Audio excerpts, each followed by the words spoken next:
ऐसे ही तमाम खबरों के लिए आप देखते रहिए एबीपी न्यूज को। और हाँ, अगर आप हमारे चैनल पर नए हैं और अभी तक हमारे चैनल को सब्सक्राइब नहीं किया है तो अभी सब्सक्राइब करें ताकि खबर आप तक पहुंचे आसानी से। राजस्थान के पाली शिवपुरा थाना परिसर के अंतर्गत जोधपुर रेंज संभाग पुलिस महानिरीक्षक विकास कुमार जी ने संभाग में नशा मुक्ति हेतु कठोरता के साथ अभियान चालू किया है। आईजी इस क्षेत्र में 18 साल पहले एडिशनल एसपी पद पर कार्य कर चुके हैं। इस क्षेत्र का एवं पाली जिला का जायजा भी जानते हैं, इसलिए एक कदम पुलिस चले एक कदम जनता चले और समाधान के आयाम लोकहित में करना चाहते हैं।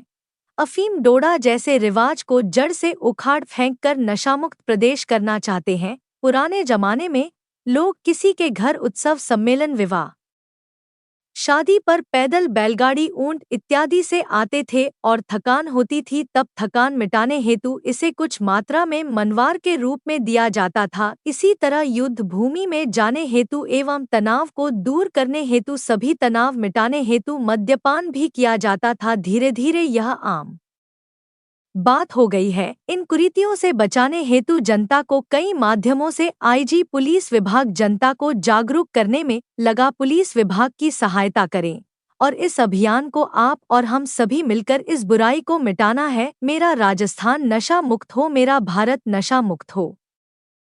पाली राजस्थान से रंजीत सिंह राजपुरोहित की रिपोर्ट। शक्ति, युवा शक्ति, मेरे पुलिस बेड़े के सहकर्मी साथियों, पत्रकार बंधुओं, आज यहाँ हम सब लोग जमा हुए हैं एक बड़ी सुदृढ़ संकल्प शक्ति के साथ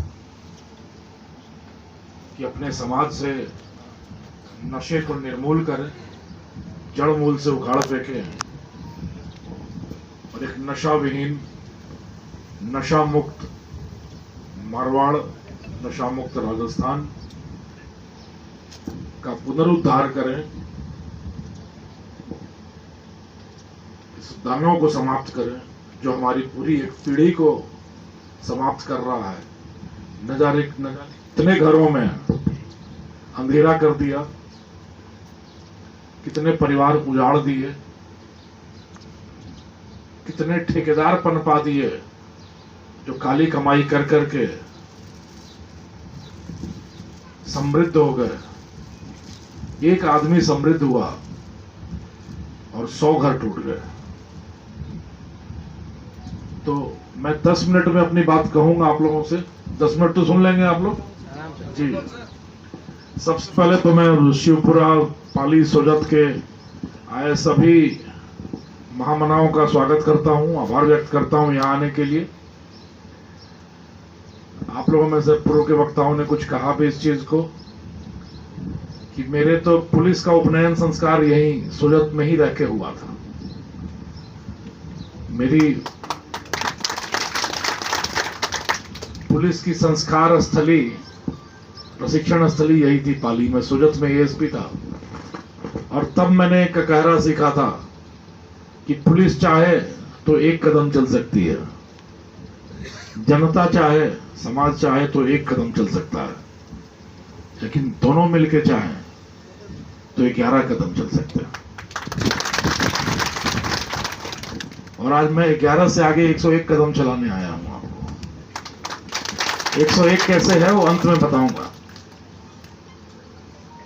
तो तब का पाली, तब का सोजत देखा मैंने, तो मुझे मालूम था कि यह क्षेत्र जिस तरीके से प्रगति कर रहा है ये इतिहास रचेगा। ईश्वर की कृपा से बारिश भी अच्छी हो रही है, खेती भी बहुत अच्छी हो रही है, उद्योग, कल कारखाने, धंधे खूब बढ़ रहे हैं। ये पूरा इलाका खुशहाली के मानचित्र पे अपना स्थान रख रहा है। लेकिन तब आज से 18 साल पहले नशे ने अपना सर उठाना शुरू किया था। धीरे धीरे कहीं ना कहीं से दो परंपराएं हैं नशे की। एक तो है मनुहार वाली और दूसरी है जो अब युवा पीढ़ी को ग्रस्त कर रही है। कैसे है? मनुहार की परंपरा क्या थी? कि पहले अपने किसी के यहाँ कोई समारोह हुआ, घर में साल में एक गांव में एक आध फंक्शन हुआ, कुछ हुआ, किसी की शादी ब्याह कुछ हुआ, तो लोग 20-20 कोस 30-30 कोस दूर से चल के आते थे भाग लेने के लिए समारोह में मेहमान के रूप में। तो तब न सड़कें थी न गाड़ियां थी, तो पैदल आए या ऊंट पे चढ़ के आए। तो ऊंट पे चढ़ के देखा है आपने चलने में कितनी दिक्कत होती है, कैसे चलता है वो ऊंचा नीचा होते हुए, तो हाड़ कांप जाए आदमी का, हड्डी दुख जाए, सारे शरीर में थकान हो जाती थी। एक दिन के लिए समारोह में आए तो अगर थक के सो गए तो फिर समारोह कैसे हो। तो दवा के रूप में थोड़ी सी अफीम चटाई जाती थी या डोडा चूरा का घोल पिलाया जाता था कि उससे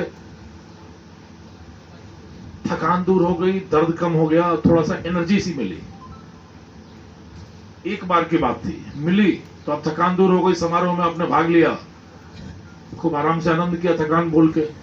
तो इसका जो शुरू करने का उद्देश्य था वो ये था कि साल में 1-2 बार थोड़ा सा चटाया जाएगा, वो इसलिए कि उस समय की थकान दूर हो जाए, उस दिन एंजॉय कर सके।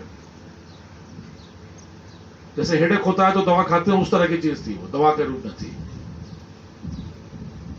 उसी तरीके से शराब कैसे शुरू हुई कि युद्ध में जाने हैं सेनानी, योद्धा जाने हैं, तो अब जाने के पहले उनके दिमाग में बहुत सारी चीजें लगी रहेंगी कि मेरे पीछे मेरे परिवार का क्या होगा, बच्चा छोटा है, बीवी जवान है और कोई देखने वाला नहीं है, वहां हार गए तो क्या होगा, वहां मारे गए तो क्या होगा।